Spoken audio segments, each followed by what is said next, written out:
Hello and welcome to Noble Mind.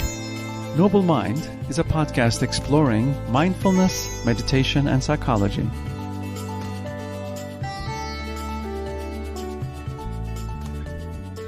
Hello, listeners. In this episode, Lesley Huff talks about enhancing work and family life through mindfulness and compassion, as well as the potential pitfalls of self-improvement when it comes from a place of harshness and self-criticism.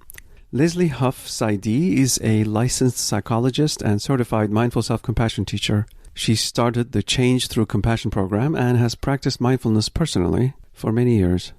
If you're a fan of Noble Mind, you can follow us on Facebook, LinkedIn, Instagram, or Twitter, and join our free Facebook group at facebook.com/groups/NobleMind. You can also learn about upcoming events, get show notes, and join our email list by going to noblemindpodcast.com. Enjoy the show.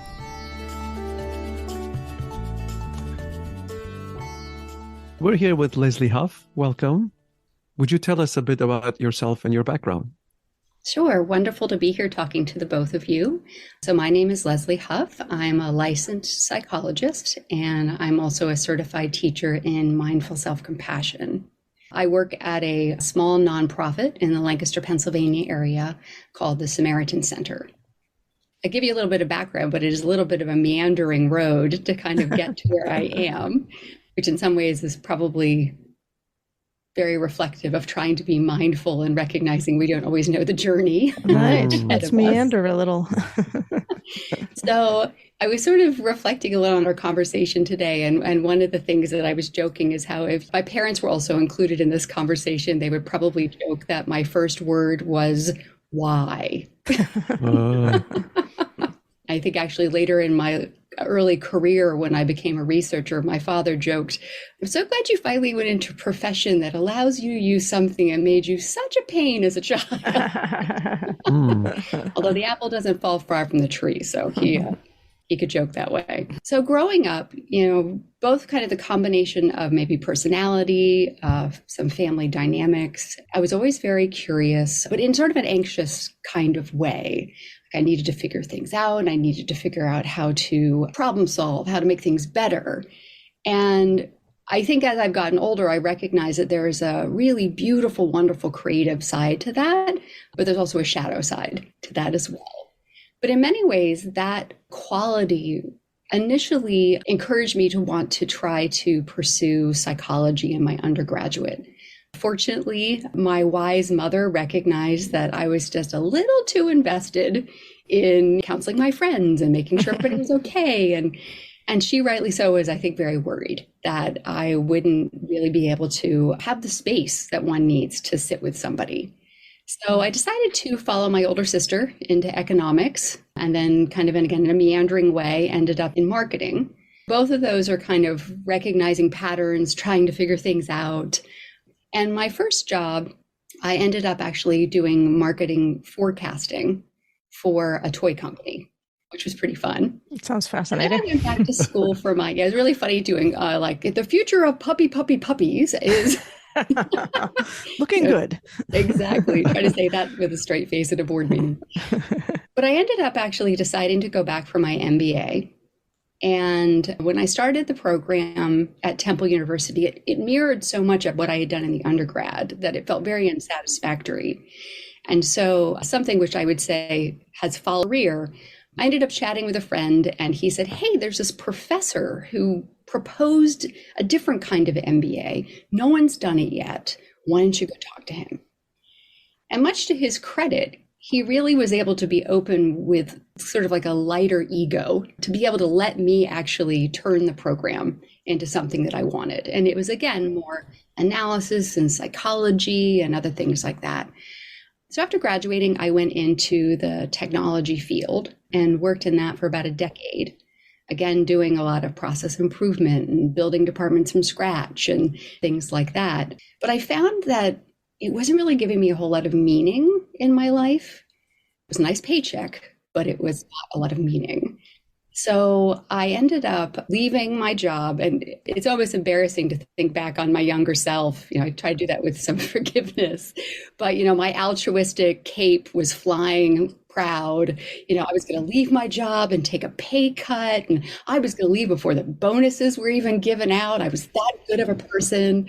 And I was going to go to this healthcare organization and do process improvement. It was going to be so meaningful. And I lasted about 3 months. 2 reasons. One, healthcare, which is very hierarchical and regulated, very different from the technology industry. I was sort of like in trouble all the time. Mm-hmm. Because in tech, it's like better to ask forgiveness than permission. Whereas healthcare, it's like better ask permission in triplicate before you even think about doing it. Yeah. And then because of various politics and things like that, the department was really kind of falling apart. But it was a really rude awakening, kind of shock to the system of recognizing that I wasn't going to save the world. That was not my mission. I didn't fully learn my lesson because I did decide to go back to school, and the intention was to get a PhD in social psych and go work for the UN. Wow. So, having grown up in DC, many of my friends' parents worked for the UN and the World Bank. So I was quite familiar with that kind of career. But as like most things, I ended up taking a class in clinical counseling psychology and kind of realized what was it like, rather than having this big, showy, performative, altruistic fixing of the world, what was it like to sort of sit quietly in the room with another being and sort of listen and learn how to listen. So shifted plans, went back for my master's and my doctorate. And interestingly enough, I got my doctorate of psychology from Chestnut Hill College with a specialty in marriage and family therapy. And the theoretical orientations for that school is both object relations, which is a psychodynamic theory, and also strategic family therapy. And both of those have a similarity of really kind of being interested in the sort of unconscious drivers of behaviors and interactions. This is really the birth of my interest in mindfulness. Carl Jung has this wonderful quote, "Unless we make the unconscious conscious, it drives our life and we call it fate." If we're more present, if we're more aware, this really is a game changer in terms of how people can make decisions and navigate situations. I was fortunate enough in my doctoral internship to be able to work with a wonderful supervisor where we were doing a dialectical behavior therapy group for teens, which has mindfulness as a component. And while I was there, I read a research article on mindful self-compassion. This was back in 2012. Ended up reaching out and connecting with Steve Hickman and kind of found a kindred spirit in him. And then I ended up actually in my postdoc doing a book group with Chris Germer's Mindful Path Self-Compassion book. Things fell apart, and then, I leaned in to try to figure out what to do next. That sort of in some ways striving, always try to get involved with things, figure out how to solve problems, has served me very well. But I think that also really started to make me aware of the shadow side of it, which made me start to realize some of the things I needed to work on so that I could actually be a more present therapist. So I took a class with Chris Germer in 2013, did an intensive week in 2014 in February, did the teacher training in August of 2014, and then ended up actually doing my certified teacher program with Michelle Becker in 2018. So it's been a wonderful journey, and MSc has really informed the way that I am as a therapist, actually, and as a person, as a parent as well. Love to hear more about all three of those as a person, a parent, and a therapist. Well, I think one of the pieces that is kind of an umbrella to that, there's a phrase that we use in the Mindful Self-Compassion class, and it is the subtle aggression of self-improvement. And I think that really helped me start to explore the shadow side, always needing to, it could just be better. It could be a little bit better. It could be a little bit better. I could be a little bit better, right? That whole process. And again, I come by it honestly. My father's an engineer. My mother, My mother often laments that when she watches my father put IKEA furniture together, it takes him like 5 hours, but it's because simultaneously he's trying to figure out how it could be put together and designed better. Wow. Fascinating. But I think that part of suddenly realizing that almost the paradox of mindfulness of we are okay where we are now. We don't always have to keep striving and moving forward. So I think that has really helped me as a person, as a therapist, as a parent. I sort of became aware that I was constantly giving my daughter feedback. And I realized that was starting to translate into her kind of being judgmental towards herself. And so now I'm only allowed to give her 3 pieces of constructive feedback a day. That quota, I'm done. Anything else is, all hell could break loose, and that's where we go. Because again, that feeling of just being okay where we are. And I think also that part of recognizing how much my ego was attached to that shadow side of self-improvement and improvement of other things helped me to, I think, shift into recognizing that everything I do in the space between myself and another is an invitation, which I cannot control, whether the other person accepts the invitation, what they do with the invitation. And so it's really being able to kind of recognize what I can control, what is really mine, and in some ways giving other people the respect of making their own choices. But what has also really helped, and this is where the compassion practices have really come in, is that certainly when we allow our actions to be invitations and to let go of the control of what's outside of us, it can be pretty terrifying. You don't know what's going to happen. You don't know how the person's going to react.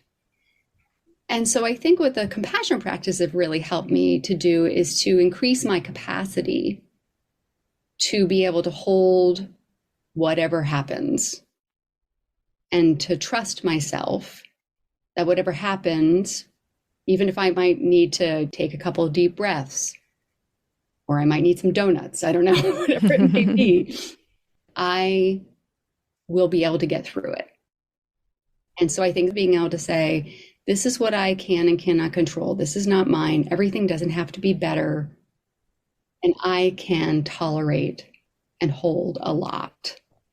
Those, I think, are things that have really influenced me in all those different areas of my life.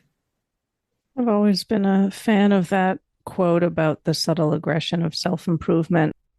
Things become kind of just almost hearsay a little bit over, they're repeated many times. But that one I really love. I think maybe with your background in economics and marketing, I don't know what your thinking is on this, but I think of the self-improvement as kind of treating ourselves like a widget in a factory, or like treating ourselves like a company we're trying to optimize, like trying to maximize profit and always grow. And it just feels like a way of kind of imposing some broader capitalist market dynamics onto ourselves. I often joke, I feel like I need to apologize for the psychology field for what we have contributed to that. Going all the way back to John Watson, who ended up, after doing that little Albert experiment, ended up actually bringing psychology into marketing. Kind of all of this has been sort of the fallout from that. Yeah. It's interesting knowing a lot of this. It inspires me to sort of have conversations with my daughter. I joke with my friends, the other mom friends, we often laugh like, what, what our children are going to have to work on in therapy when they're older, and I often joke that my daughter's going to be like, she was always trying to get me to trust myself. Like, how annoying. But one of the things that we often talk about is what is the intention of the person who's giving you the information? Is their best interest your well-being? Or is their best interest how your action from this information serves their well-being? And so being able to start to talk about discerning that piece and being okay to ask the question of, why are you telling me this? Or why are you emphasizing this? And I think that that's something that would be really helpful, because we're constantly bombarded with "you will be loved if you have the new iPhone, you have the new this, you have the new that." And I think that it really, unfortunately, taps into this deep, deep human need to be loved. And we are raised in such an environment within our families, within our schools, within our communities, that our worth is conditional. And then marketing for products and consumerism swoops right in and really sort of taps into that. Yeah, for sure. And perhaps other forms of social control. I was thinking like parents wanted to control kids, teachers wanted to control students, employers wanted to. Sure. But in Alex, in some ways, it goes back to that part of the capacity to hold things. I think that we want to control other people because then there's a perception that it keeps us safe. Because then if I can predict their behavior, but so much is lost in that. It's a way to control our own internal experience. Exactly. Right. Yeah. I believe that connects to object relations from my long distant training, right? The idea that other people are treated as objects in one's world to serve your own needs and wants rather than as three-dimensional whole human beings. I'm sure you could say a lot more on that. Yeah, and it's interesting because, of course, there are appropriate developmental stages where having people be an object makes sense, like when you're a little child. You don't have a lot of agency yourself. Having your parents be the objects that give you things and take care of you, make sure you're safe, makes sense. And in some ways, working as a therapist from an object relations perspective, it's very much like, I'm here to create a safe space for you to do the work, but I'm not going to force the speed at which you learn how to talk, walk, and toilet train. Like, let that evolve. Wow. But I think that, yeah, rightly so, Kate, that part of the challenge is when the intention is to have like internalized that object and making it a part of you hasn't happened. And so we're still looking outside of ourselves. So the class that I teach at the Miss Samaritan Center, we have a pretty active group of alum who after the 8 weeks, they're like, what else? So we've been doing these book groups for the past several years. And probably about a year and a half ago, we read this book called A Healing Space by Matt Licata. Very, very deep book. But one of the things that he said, which honestly was very mind-blowing for a lot of the people in the program, was Licata said, we often walk around feeling less than and seeking other people to give us pats on our head to love me. I'm worthy. I'm okay. And in many ways, we often think of that as a one down position, that I'm like looking to you to tell me I'm okay. But Licata sort of said, but isn't there a level of narcissism in that? In the sense that I then believe that everybody around me is simply an object to reflect back to me my worth, rather than being their own complicated human being on their own journey, navigating their own stuff. And honestly, like as a group, we're like mind blowing, like, whoa. Yeah. So it was a bit of a sobering sort of thought to think about that. Yes. Yeah. Yeah. Right. I think it doesn't mean you can't enjoy a pat on the head, but when it's like the driving need that colors all your interactions, that then it becomes, as you're saying, it ends up leading to relationships that don't have that two-sided depth and complexity, maybe. Yeah. We all hear that saying, don't go to the grocery store hungry. You'll right. coming home with a basket full of Oreos, right? But, we could translate that into don't go into a relationship with a person not being a whole person. Mm-hmm. Because your willingness to sort of receive whatever, is much higher. Yeah. And also repeating family patterns and dysfunction. And it looks like fate. Right. I don't know why I keep going for this kind of person. Or a curse. Yeah. Yes, right. Why am I drawn to them? Yeah. To talk about similar things in schema therapy too, right? If you just keep living out your same schemas over and over again, people can't be trusted. I'm destined to be deprived of love, whatever. Then you see that everywhere and just keep reliving it. And it has that feeling of being doomed or fated to always keep having the same experiences. In some ways, even though it's self-injurious to do that, there's a control to that.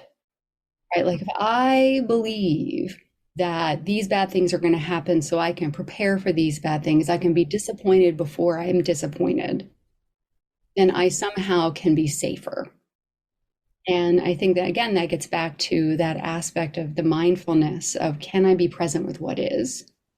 And can I trust that I can take care of myself, whatever is, so that I don't have to actually try to be 3 or 4 steps ahead. And then, of course, as we know so much more from neuroscience, our brain has these things that in certain settings are lovely and amazing and wonderful. And in other settings, which is pretty much the most of our life, they're not that helpful. So things like confirmation bias. Well, if I believe that I'm unlovable, I'm going to look for everything that confirms that, and I'm going to disregard whatever conflicts with that. Because then I can sit with my nice, cozy, even though it's a bit of a hair shirt, cozy narrative, because it's familiar. Acceptance and commitment therapy discusses that as letting go of emotional control. Well, I think it's that part of where is your control? And then in 12-step programs, they call it emotional sobriety. I love when all of these truths kind of intersect from these different traditions to really help you say, there's something here. It's popping up in all of these areas. So I'm curious about this subtle aggression of self-improvement, maybe some more. I'm thinking as we're talking, I'm also sort of half listening as a listener and thinking like, gosh, like everyone's so messed up, and that it would be very easy to be like, I really got to work on this. Oh man, like, I'm treating people like objects. I'm, reenacting my childhood. Oh crap. Sure. So how do we hold that, have that awareness without getting that sense of urgency, like we need to hurry up and fix it, but then also try to heal in some way without being aggressive against ourselves? Again, another phrase from the mindful self-compassion class that's so helpful is, how we practice is more important than what we practice. If we push ourselves through, I got 5 practices in this week, I didn't get them in, I yelled at myself. It's like, well, then you might not have bought. Like, what a waste of time. So I think the part is, first of all, recognizing that how we proceed with trying to engage in this self-inquiry and self-reflection is so much more important than how quickly or how far we get into the process. And I think one of the components that Kristen Neff has identified in self-compassion, which I think is so vital, is the concept of common humanity. I am not the most broken, uniquely messed up person out there. I am a human being who's having a human moment. And there's probably 12 other people today having the same exact moment. Right. Yeah. So I think there's a part of recognizing that, using people as objects, reenacting our life. I mean, I often joke with clients of mine, do you think that the book that you could get at the bookstore right now that reflects your experience has sold 12 million copies because you're the only one that has this issue? Right. There's a reason it's a bestseller. Exactly. Or sometimes I'll say things and it's like resonating with them. And it's like, it's not that I live with you or that I'm in your head. I'm just reflecting back to you very human things. Right. So I think it's that first part, is that how we practice and also recognizing the common humanity. So those things, I think, create a soft space for us to really begin to do the hard work. Alex, you brought up acceptance and commitment therapy. I think one of the pieces that is so important, kind of getting back out of all of that noise in our environment, is to really come back to that question of, what is important to me? If I'm in a room all by myself and nobody else is watching me or judging me, or, who is the person I want to be? And what are my values? ACT is all about, am I moving towards, am I moving away? It's not like, well, does Facebook tell me that I'm moving towards or away? Like, how many likes I'm going to put? No. In myself. And the other part why it's so helpful to slow down, the poet Mark Nepo says, the longest journey we'll ever take is from our head to our heart. And that's why it needs to kind of be a slow and thoughtful process, because We can spout out all sorts of 1,200 books that we've read about these things, but until we actually live it in our body, it is not really relevant. And so when we are able to slow things down, be gentle with ourselves, recognize our common humanity, think a little bit about what feels important to us, and then start to kind of feel our way in to the experience. For example, in that moment when I really want to look to somebody and have them give me a pat on my head, like, what do I really notice in my body? It might even be like an aching or an emptiness or like a grasping kind of like quality. And if I were to say, be gentle with myself and offer myself a kind word, what does that feel like? Maybe initially there's some discomfort because, do I have permission to do that? But as we start to be able to do more and more of this, we start to say, when I actually offer that to myself, I feel full, I feel warm, I feel a sense of settlement and peace. When I'm looking to somebody outside of me to say, love me, it's like this cavernous emptiness that won't get filled. Brene Brown came out with an amazing book the other year, Atlas of the Heart, and she makes a great point in it, which is we are feeling creatures that think. We are not thinking creatures that feel. And yet our society has discounted feeling and exalted cognitive processes. But so much of really this work is about saying, what do I notice in my body? What's the feedback from my system? Whether it's I have lots of rumination and rapid thoughts, I'm not sleeping well, or I feel a sense of ease. That, I would say, becomes the most important litmus test as we start to work through this. Because when we start to think about the subtle aggression of self-improvement, there is a graspy, striving discomfort to that. It's almost like an energy, but an edginess to it. Whereas when we can want to have something, learn something, grow, whatever it may be, for our own edification, it feels different. So being in contact with embodied experience, what is the embodied experience of reaching out for someone else to make me feel good versus being motivated from what I value, which is something to figure out by feeling, not just by ranking ideas. Now, I know that suggestion runs up against a lot of messages. Like, for example, we feel things in our body before we cognitively understand what they are. And yet for a very long time, we've disconnected the brain and the body. And so if my anxiety shows up in my belly, well, the first thing I'm going to do is take an antacid rather than actually sitting down and saying, what is that? And so part of that challenge, I think in some ways is, again, this gets back to that aspect of trusting that we can tolerate some discomfort long enough to be curious. Nobody gets a gold star for being a masochist in this book, right? So it's long enough. Even Thich Nhat Hanh said how much discomfort we should have, just enough, just a little. It doesn't have to be a lot. But trusting that we can turn towards these tightness in our throat, ache in our belly, tightness in our chest, whatever it may be, headache, and sort of pause for a minute and say, okay, I could have a head cold, I could have a stomach ache, but I could have something else going on. So let me sit with it for a little bit and be curious about what's coming up for me. We are wiser than we think. Well, it gets back to the consumerism in some ways, Kay, that you were talking about before, is, why do we need to acquire all these things? Because one should never be uncomfortable. We've all come by that honestly. My daughter, her discomfort always shows up in her stomach, and we took her to the doctors and did all sorts of tests and things like that. And now I just realized that when she has big feelings, they show up in her stomach. And I remember telling her about something. She wants to be a vet, so I was probably telling her something sad about an animal. And she's like, my stomach hurts. And I said, I wonder if your stomach hurts because I think you're feeling sad. And she said, I don't like it. I need a ginger candy. And I said, you know what? We can certainly get you a ginger candy, but I just want to pause for a minute and say that I'm actually really glad that you care enough that what I told you made you sad. Like, that is beautiful. And, I'll get you the ginger candy, but I want to make sure that we also don't forget that that's what this was also about.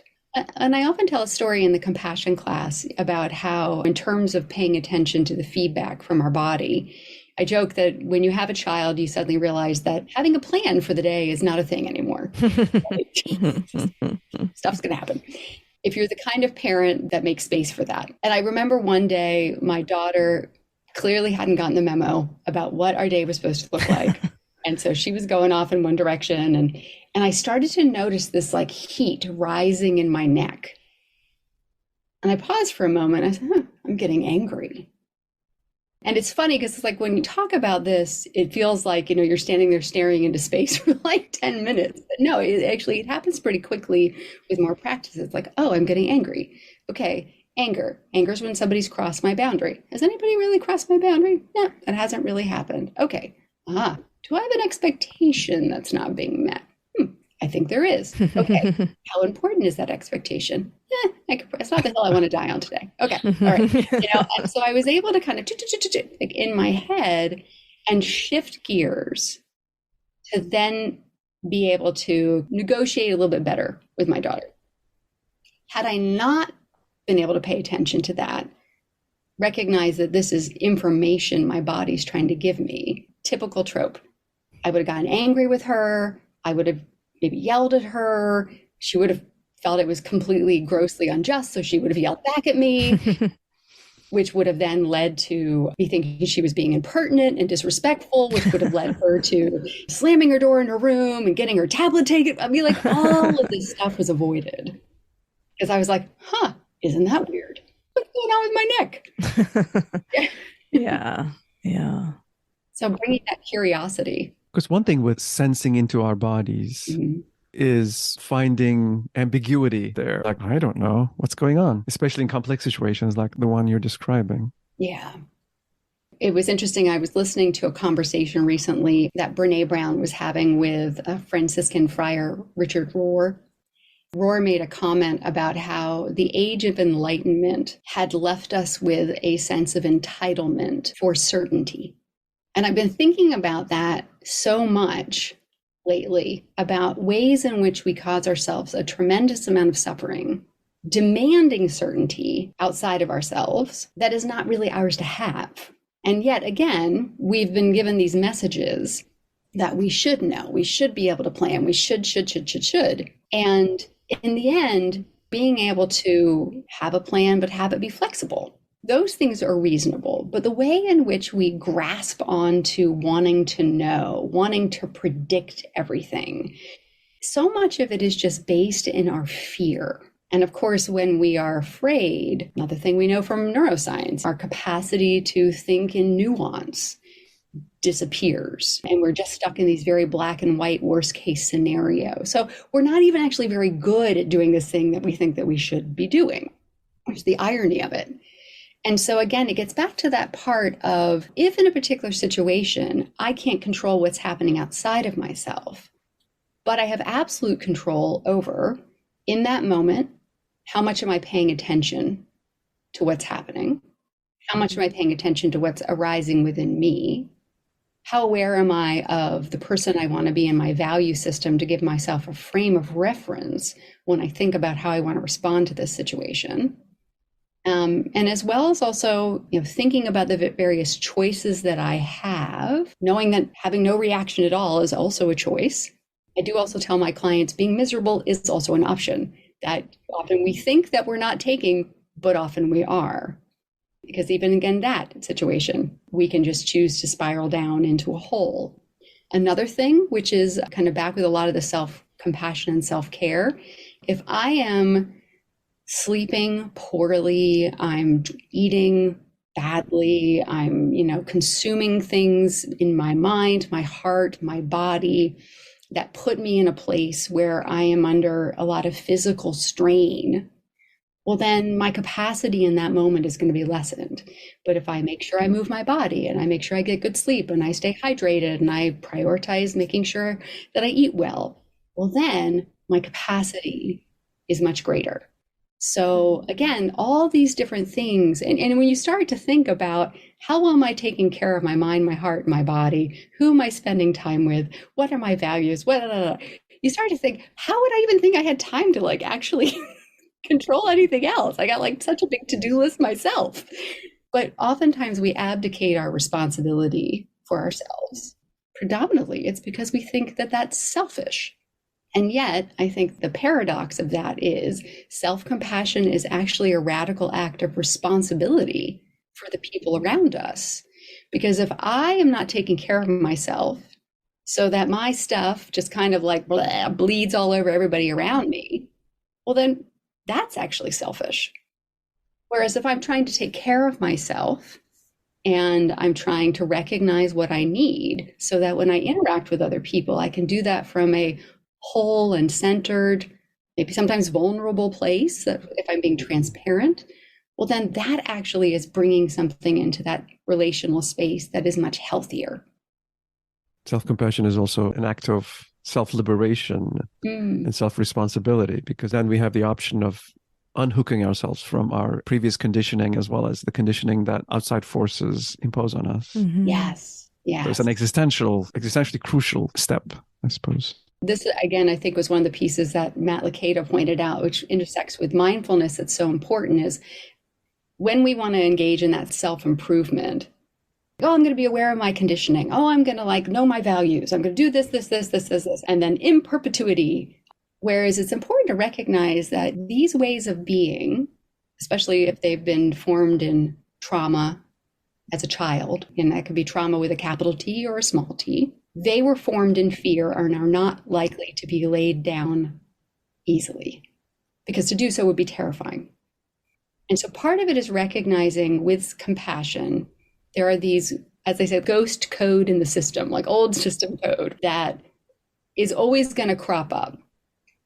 But in that particular moment, when we can take Viktor Frankl's advice and create more space between stimulus and response, more space that in that moment that we can say, I normally go this way, but I realize there's 4 other paths here and I can pick one of those. And not only are we able to zoom out and recognize we have more choices, but making a different choice now actually suddenly starts to create a new neural path. And it takes time to be able to do that. And so having that forgiveness and compassion towards ourselves, that these old tendencies are familiar, so familiar we don't even have to think about them, but they're still something that we don't have to choose. I think people get into that all or nothing way of being, like, if I'm not self-compassionate all the time, then why bother doing it? Or like, this stuff doesn't work or whatever. Not just the self-compassion, but a lot of things, like anytime you see that there's a glitch or a quote relapse to whatever the old unhelpful patterns are, it's so easy to get discouraged, I think. Absolutely. There was an advertisement that came out a while ago that talked about how you couldn't just go to the gym and do 1 push-up, or you couldn't just go to the grocery store and eat 1 blueberry and then you're good. We recognize with physical strength or wellness, we have to keep moving our body every day. And some days it's easier than others. And in the same way that things that happen in our mind, things that happen in our heart, every single day we wake up and it's a new day, a new opportunity for making choices.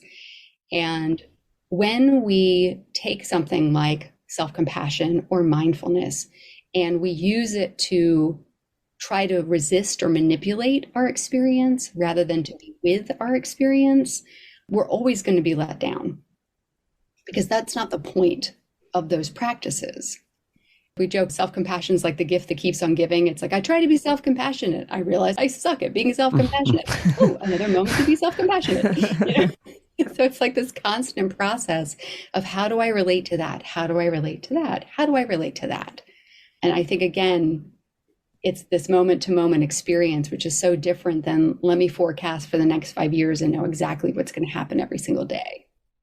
You're also pointing out that that agenda of emotional or experiential control was informed largely by traumatic experiences, as opposed to a spacious view of reality. Right. So you compound that as children, our cognitive abilities are much more limited than they are as an adult. We have an experience. It could be even just one conversation. It doesn't even have to be years and years of trauma. It can be an experience that suddenly we feel unsafe and our brain goes, don't forget that. Prepare for that always. And then when we get into that space of fear, our brain shuts down its ability to see nuance. We're in black or white. All these things build on each other, that in many ways it is quite an act of courage to try to consider another way of being. And I think that's why it's so important to do it slowly and experimentally, in a way, to kind of like try something and go, ooh, the world didn't blow up. I didn't get rejected by everybody. I'm not a horrible, horrible person. I'm okay. And then take the next step. That's how these changes start to happen. But of course, we're a world of like before and after pictures. Right. We definitely think that things should happen so quickly. Leslie, this has been a great conversation. Yeah, I really enjoyed talking to you too. Yeah, so Thank good you. to hear your perspective and wisdom. If people are enjoying hearing from you and are interested in studying more, getting to know you and your work a bit better, where can they go? How can they find you? Sure. So I work at the Samaritan Center. I can provide you with my website. And one of the things that I did when the pandemic hit is I created a YouTube channel to try to put some videos out there, because we all felt like if we were doing something, it would be helpful. And so there's some different practice videos out there. I teach different classes. And when I'm actually not filling my schedule up with too much, then I also try to do the circles of practice that the Center for Mindful Self-Compassion offers to the public. Yeah, so I kind of pop up in different areas. Great. We'll share all of that on our show notes page. Thanks so much, Leslie. I really Thank you so appreciate much. your conversation today. Thanks for listening today. If you enjoyed this episode, we hope you'll hit subscribe, leave us a great rating or review, and spread the word. You can also go to noblemindpodcast.com to join our email list. You'll get a weekly behind-the-scenes message, news, announcements, and other special goodies we come up with just for you. Thanks for listening, and bye for now.